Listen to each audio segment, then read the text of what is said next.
Je sais que j'ai vécu une vraie aventure dans des océans où il y a très peu de marins qui sont allés avant moi. Et le fait de les avoir traversés, d'avoir réussi à aller au bout de cette aventure, ça me donne de la force. C'est ça, c'est un vrai club. Bonjour Violette. Bonjour. Bienvenue chez l'étudiant. Merci. On est très content de te recevoir. Tu es la plus jeune skippeuse du Vendée Globe. Tu es arrivée 25e sur 40 participants si je ne me trompe pas. Tu as 23 ans. C'est un exploit ce que tu as fait. Enfin, je ne sais pas si tu en as conscience d'ailleurs, mais parce qu'il y a quand même pas mal de professionnels qui n'ont même pas réussi à aller jusqu'au bout. Donc bravo à toi, on va y revenir. Mais moi déjà j'ai une première question. On se sent comment après une telle course, plus la vague médiatique qui a suivi derrière? C'est beaucoup de chamboulements dans ma tête. J'ai passé 3 mois en mer sans voir personne. Je pouvais appeler mes proches, mais j'étais un peu coupée du monde, sans les réseaux sociaux, sans tout ça. Et c'est dur parce que je pense que j'ai pas encore vraiment réatterri du Vendée Globe. Et c'est un peu bizarre, le cerveau il oublie certains moments difficiles, il garde des super souvenirs. J'ai eu une arrivée incroyable.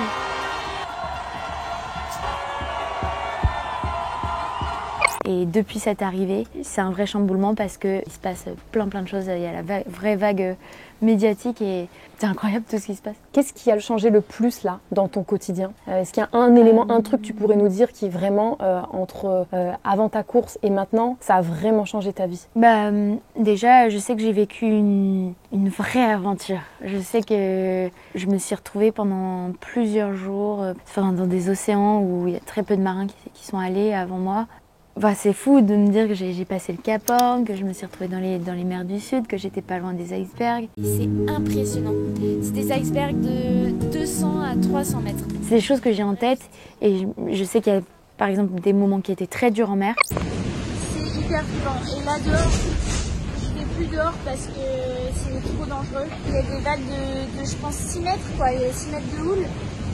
Et des fois où dans la houle, le bateau il est en descente comme ça. Et à chaque fois tu te dis mais comment ça va arriver au bout?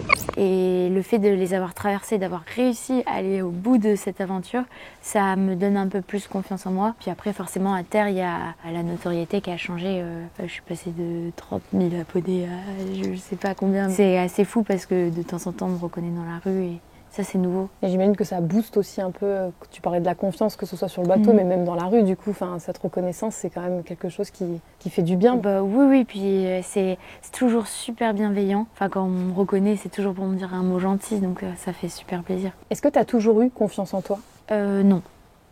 Et puis j'ai pas entièrement confiance en moi encore. Moi, à la base, je suis plutôt quelqu'un d'un peu timide. Je pense que je me suis aussi bien découverte dans la voile, j'ai compris que c'était vraiment ça que j'aimais. En fait, je suis très déterminée quand je suis en compétition, je sais où je vais. Quand je pars en mer, j'ai pas trop peur. J'ai confiance en moi dans ce que je fais. Plus je navigue, plus je me sens bien dans mon milieu. Wouhou!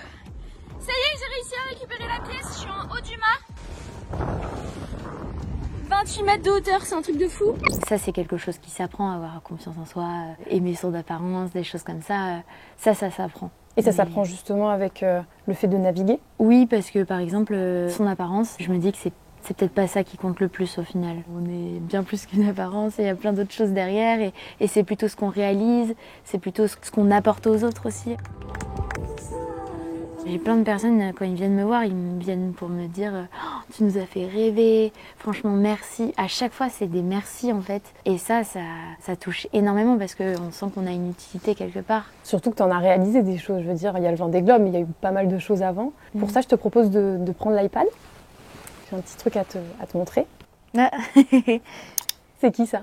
Donc ça, c'est moi en optimiste. Je dois avoir, je pense que là, j'ai 12 ans. 13 ans, peut-être quelque chose comme ça. C'était mon bateau avec mon petit nom sur le côté parce que à cette époque, je suis rentrée dans une team avec un premier petit sponsor et du coup, ça y est, ça commençait à bien fonctionner quoi. Quand tu vois cette photo et cette jeune fille, c'est quoi son plus grand rêve à ce moment-là? Apparemment, à cet âge-là, je parlais déjà du Vendée Globe. Mais moi, j'ai pas le souvenir de parler du Vendée Globe. Je sais que mes rêves...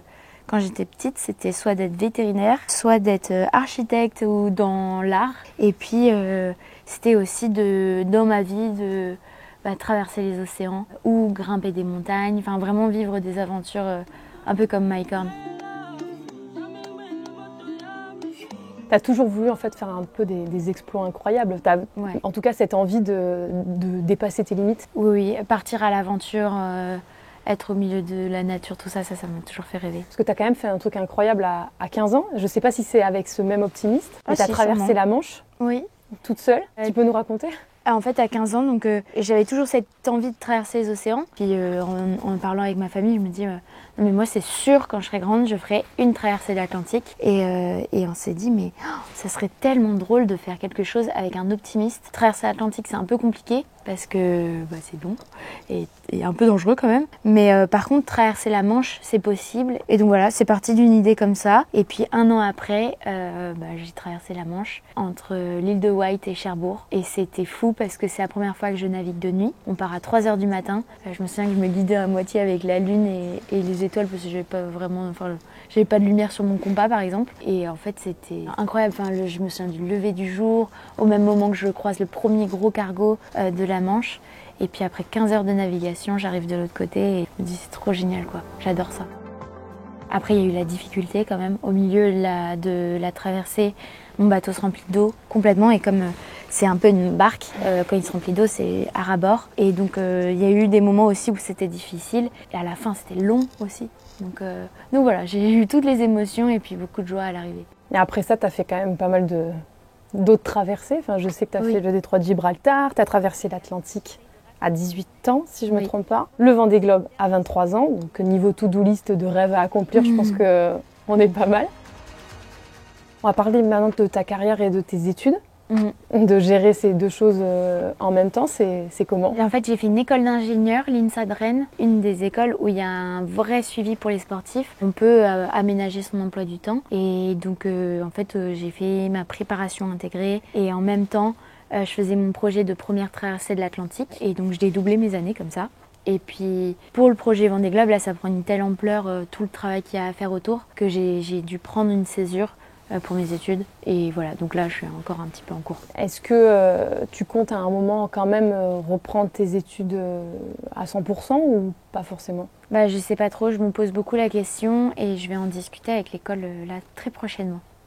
C'est quoi du coup pour toi la suite? En fait, cette année, je vais intégrer un nouveau projet sur un autre bateau avec un autre navigateur. C'est la navigatrice Samantha Davis sur son projet Initiative Cœur. Et donc là, ça va être un nouveau bateau avec des foils. Donc c'est ce qui permet au bateau de voler sur l'eau. Et donc ça va être vraiment quelque chose de nouveau quoi. Je vais devoir appréhender tout ça et ça va être beaucoup plus dans la performance. Comment tu appréhendes ça justement? Je suis trop contente. C'est un deuxième rêve qui se réalise. En fait, Samantha Davis, ça a toujours été un peu mon idole. Et là, de naviguer avec elle sur ce projet, c'est trop chouette. Qu'est-ce qu'on peut te souhaiter pour la suite? Pas trop casser en mer. Non, que ça continue. Et j'espère pouvoir inspirer les jeunes. Ça, c'est tout. L'objectif du projet Devenir, c'est vraiment de prouver à tout le monde qu'il y a plein de jeunes qui font plein de belles choses, qui ont envie de se lancer des défis. Enfin, c'est inspirer les jeunes et ensuite dire qu'il faut faire confiance en la jeunesse. Elle est capable de faire plein de belles choses.